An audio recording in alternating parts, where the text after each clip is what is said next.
And with that, we'll bring in a man who has multiple degrees from MIT, including a PhD in biological engineering. He is also running for Senate in 2020. Welcome, Dr. Shiva.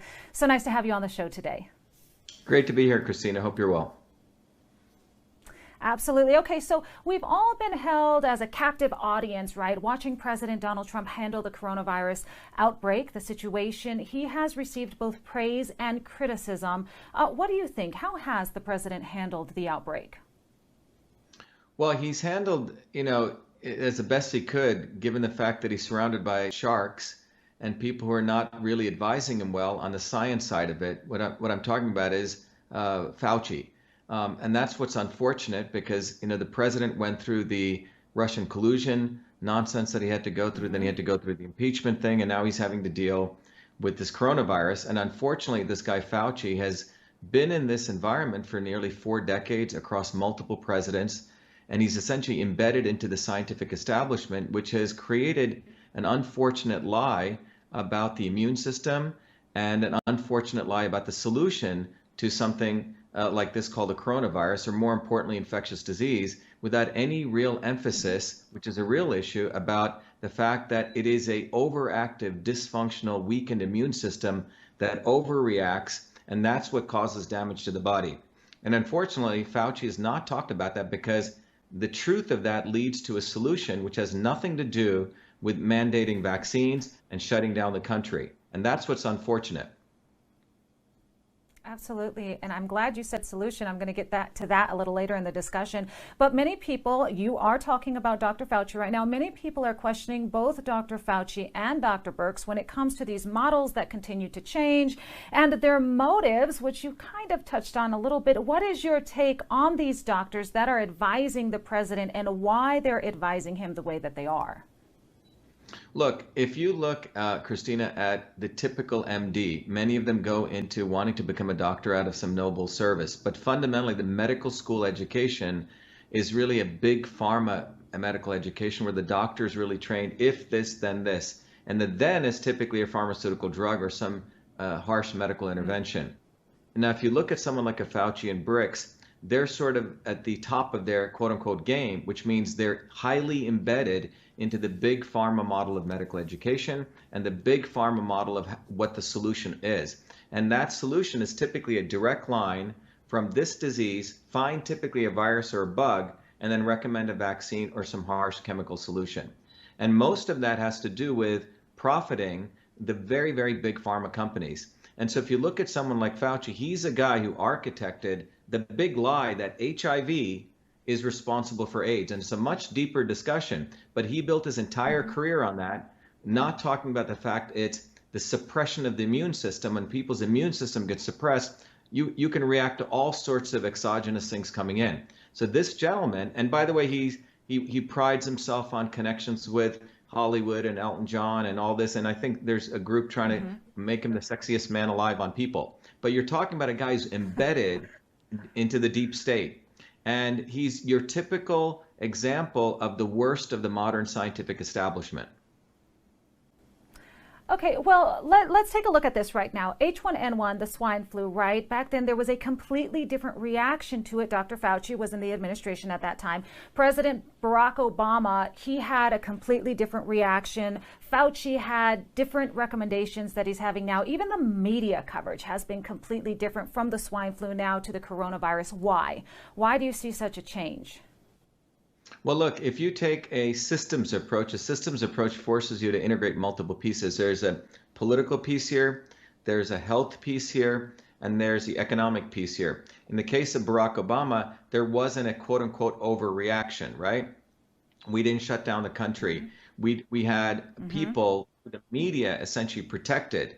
Here's a gentleman, Obama I'm talking about, who did not allow the big banks to fail when they should have failed. He used quantitative easing to essentially bail them out. And since 2008 and 9, this country's been essentially on a crack model of running the economy, where we print money, and that's what the country has gotten used to. And because of Obama, we decidedly destroyed our economic base by outsourcing a tremendous amount of manufacturing to China. We destroyed our innovation base by allowing China to steal. So when Trump comes into office, he's dealing essentially with a catastrophic situation.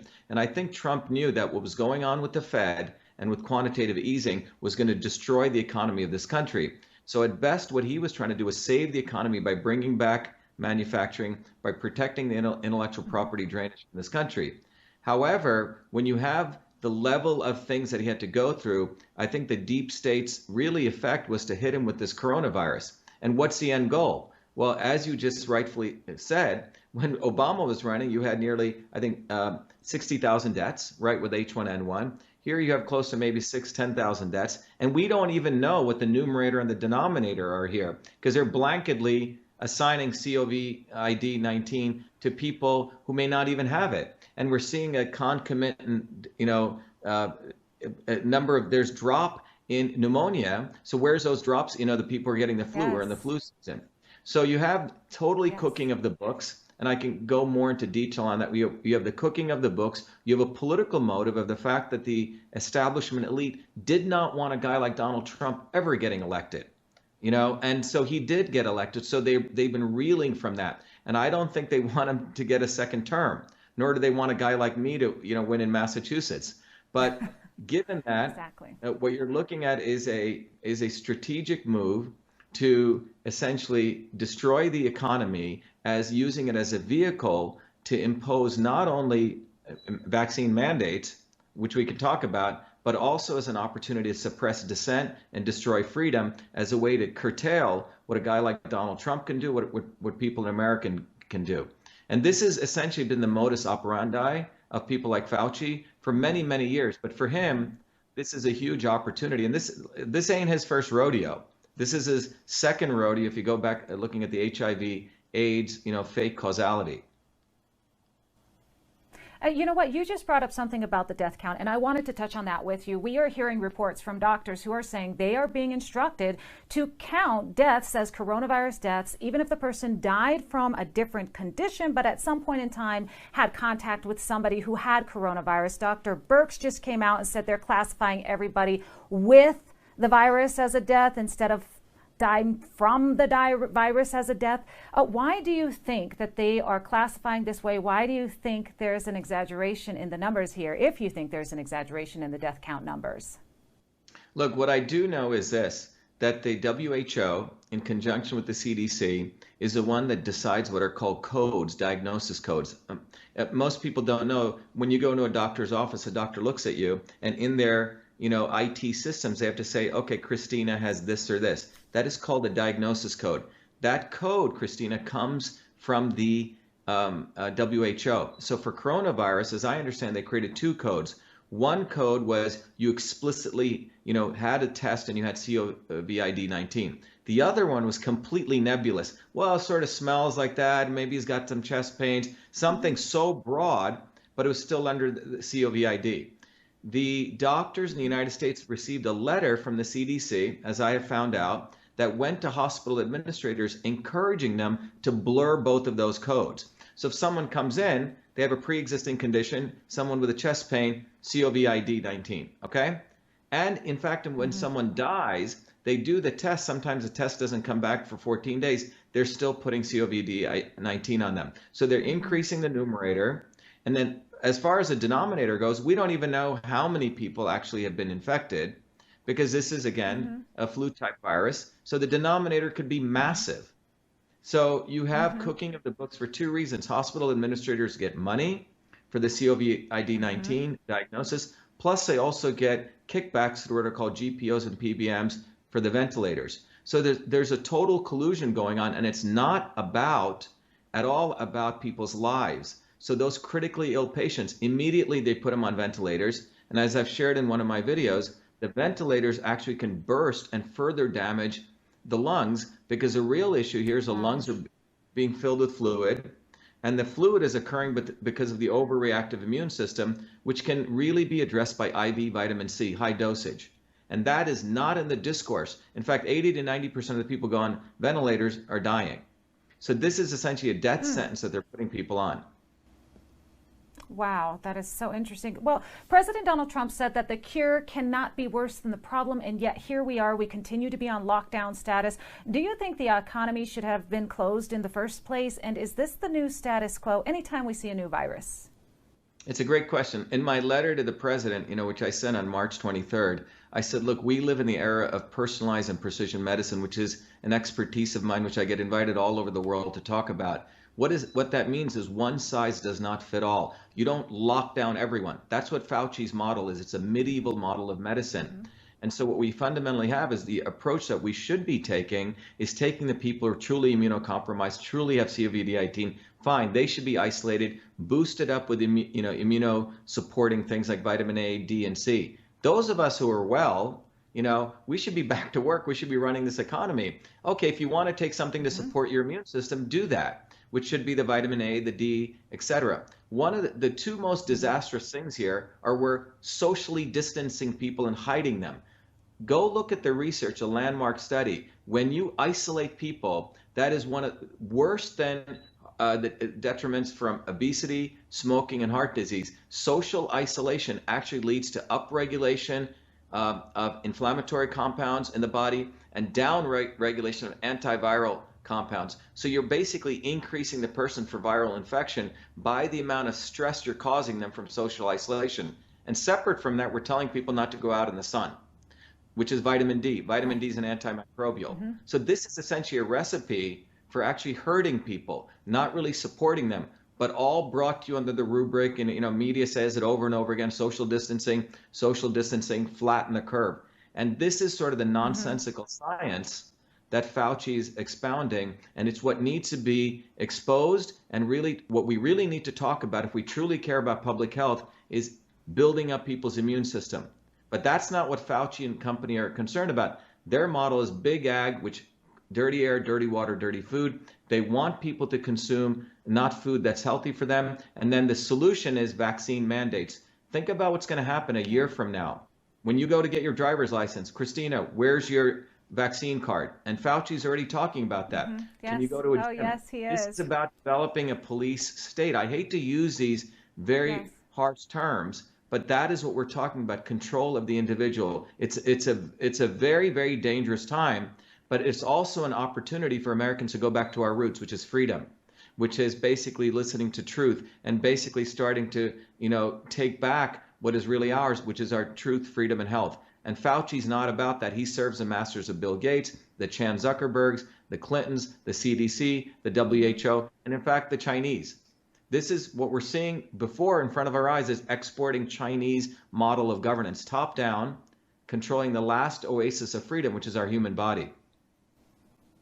And it's very concerning. It's very scary, as well as social distancing. And we just have a little bit of time left here. Another thing they're pushing are these masks and these gloves. And I'm seeing people making these makeshift homemade masks and literally putting their lives in the hands of these masks and gloves. How well do these actually work? And you touched on it just briefly, but what is the real solution to coronavirus?